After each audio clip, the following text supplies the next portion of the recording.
G'day guys and welcome to another episode. Today I'm going to be insulating the van, insulating it for Australian climates. Right now you wouldn't guess that we're in Australia, but we are. We're in the middle of winter and it's bloody freezing. Anyway, I'm going to be using two main products on the insulation. So first up, I'm going to be using the Earthwool Glasswool insulation. I'm going to be using this to fill in all the cavities. So like up here, down here, probably just those for now. I mean, we'll see how we go.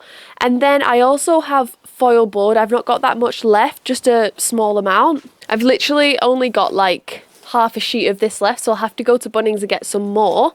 This is left over from when we insulated the beneath the subfloor. Yeah, and I'm going to be using that to do the roof and all the side walls. I guess we'll make a start with using this Earthwool. So I believe that it's best to wear gloves and safety glasses or whatever when cutting up the Earthwool, because it does have fiberglass inside, which can be quite irritating to your skin. So yeah, let's make a start on that. I'm gonna get some gloves and put my safety glasses on.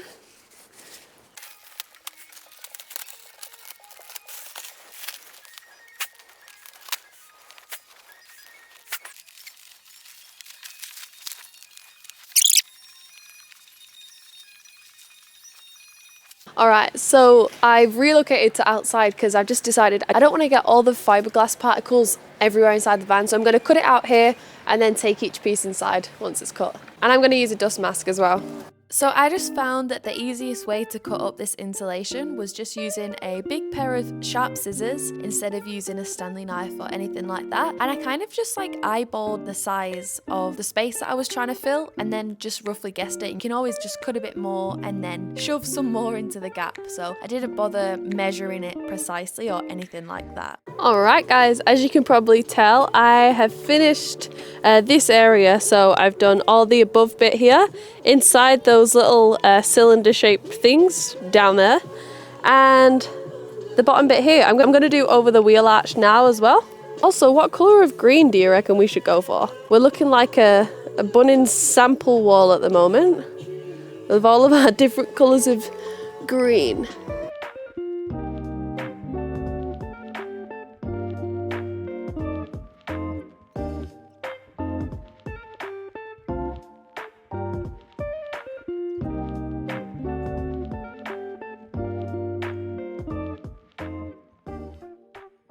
Good morning guys.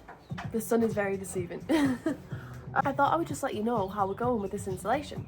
So basically I started on the insulation and I used the whole roll of the fiberglass wool.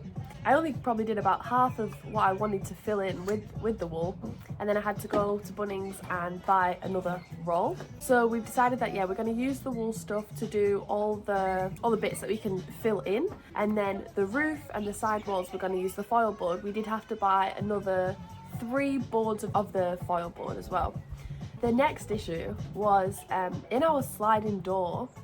We've noticed a leak. Like there's just been this constant leak that we've tried to get rid of, and we figured out that it's coming from the door handle. So we've sealed up the door handle with Sikaflex and everything like that, and no matter what, when we have the hose, always just like 2 leaks. One on like the left hand side of the handle and one on the right hand side of the handle. And I was like, well, I can't insulate in there until we've gotten rid of this leak. After doing a lot of research online, we found out that it's actually like a Ford Transit design failure, where the door handle does leak from water and rain, and it goes inside the side door, and apparently at the bottom there's a small hole, so when the water comes down it can get outside of the van and it won't pull up in the door.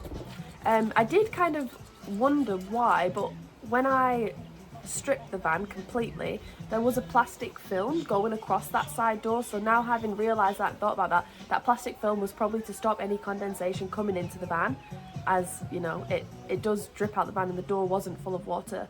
Super weird, super annoying. So I went into Bunnings yesterday and I bought like a thick plastic film, and what I'm going to do is I'm not going to insulate the door at all, the sliding door, and I'm just going to Gorilla Glue this plastic film on, and then yeah, insulate everything else bar the sliding door.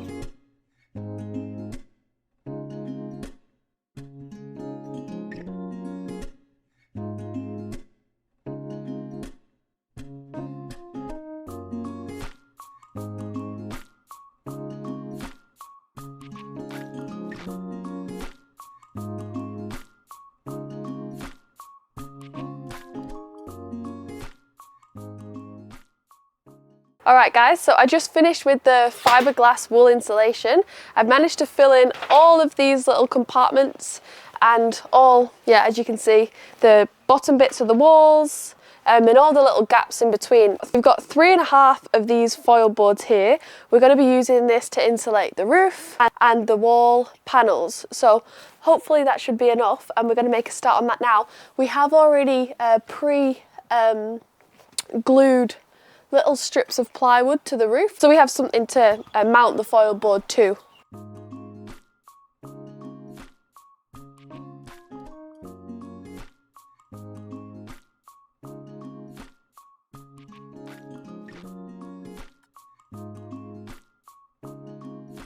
So to attach the foil board to the roof, we used an adhesive spray as well as foil tape. And to be honest, the foil tape actually held it up more than the adhesive glue itself. I'd recommend using a silver foil tape and not the green one, because we found that the green one, it just wasn't sticky enough to hold up the foil board at all. So once we had completed putting all the foil board on the roof, we were all done. Basically, this is just how we chose to insulate our van. Everyone has their own opinions on doing their insulation, and everyone does it differently, and it's dependent on the country and the climate of where you'll be traveling. For us, we do like to chase the sun in Australia and go to the hotter climates, so we didn't go over the top with insulation. Basically, we went with the foil board because it was thin, and you know, on the roof and on the walls, we didn't want something that would be too thick. We wanted something really thin so we can work around it. And for the wool insulation, purely it was some of the cheapest insulation that you can find. It does the job, so we're pretty happy with it. Make sure you follow along, and if you found this video helpful, please consider liking and subscribing. Stay tuned for the next video where we'll be showing you our beautiful wooden ceiling.